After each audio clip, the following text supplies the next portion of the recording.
Part 1. Hi everyone, here is the first video for the second unit.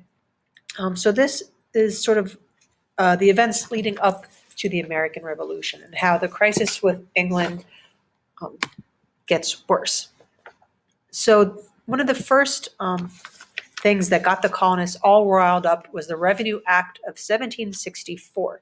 This is also known as the Sugar Act.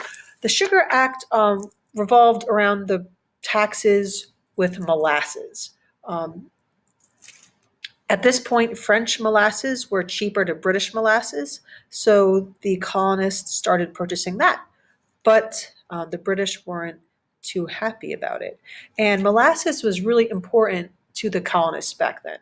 It was used for making rum, and remember how important that was to colonial trade. It was also used to make molasses beer. And molasses beer was cheaper than regular beer, it was easier to make, and it was also less alcoholic. And many of the colonists still didn't have access to pure drinking water. So this molasses beer was really essential as part of their diet and as well for cooking. Also, this is before refrigeration, and molasses was used as part of to pickle fish and to cure meat. So when this happens, there were some rumblings, but not much happened yet. But New York did object, and they said any tax by Parliament, which remember is over in England, to raise taxes on the colonists violated the rights of English subjects because they were English subjects. And they said, we're not represented in Parliament. So they found that as a violation. Next, we have the Currency Act of 1751. Parliament had already forbidden New England colonies to issue paper money, but now it extended that to all of the colonies. So this constricted trade, and it didn't make people too happy either. Now, the really big one is the Stamp Act of 1765. So this added a tax to every newspaper, pamphlet, almanac, legal document, liquor license, college diploma, any playing cards, even dice. And so don't just think of this as just taxing stamps.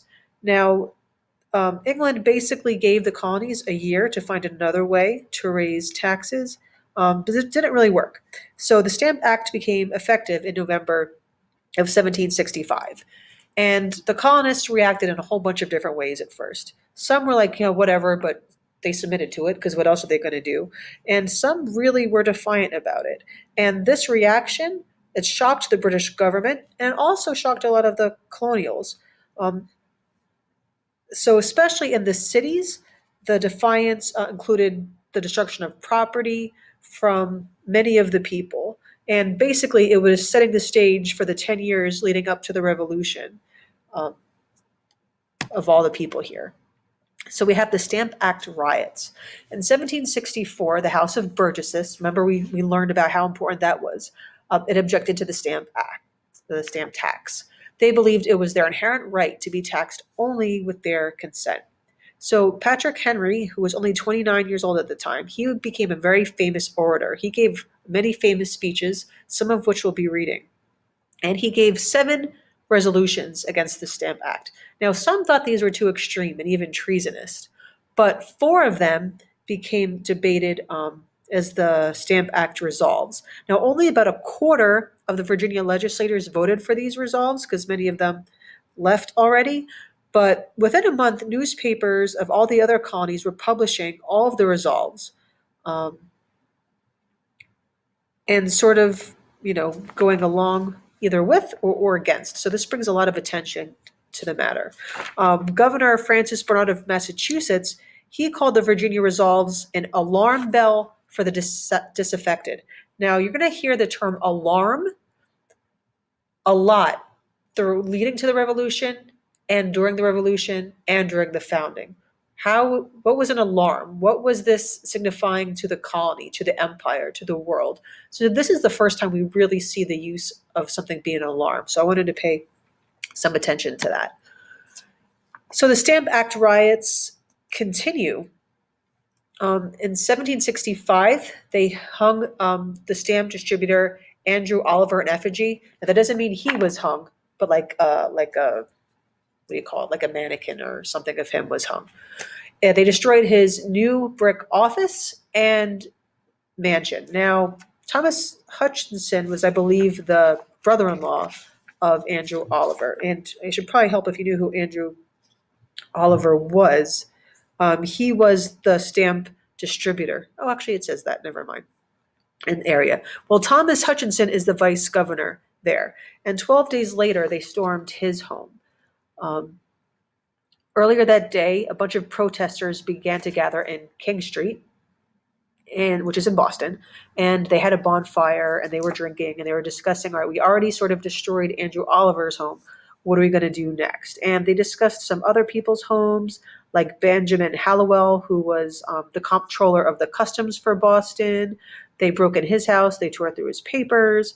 But eventually, the big one is when they get Hutchinson's home. Hutchinson knew the mobs were coming, so he already sent away most of his children. He barred his doors and his windows. And finally, his daughter convinces him a few moments before the mob arrived that you have to get out. And it's probably good that he did, because once inside, they took everything that was movable out of his home, his clothes, his silver, his paintings. He sought shelter in a neighbor's house, and he was actually forced to like scamper outside through gardens to more distant houses because he thought the mob was searching for him.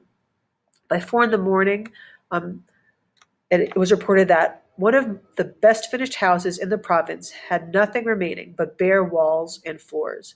Gentlemen of the army who had seen towns sacked by an enemy declare they had never seen such fury. So it's basically already a war in some ways going on.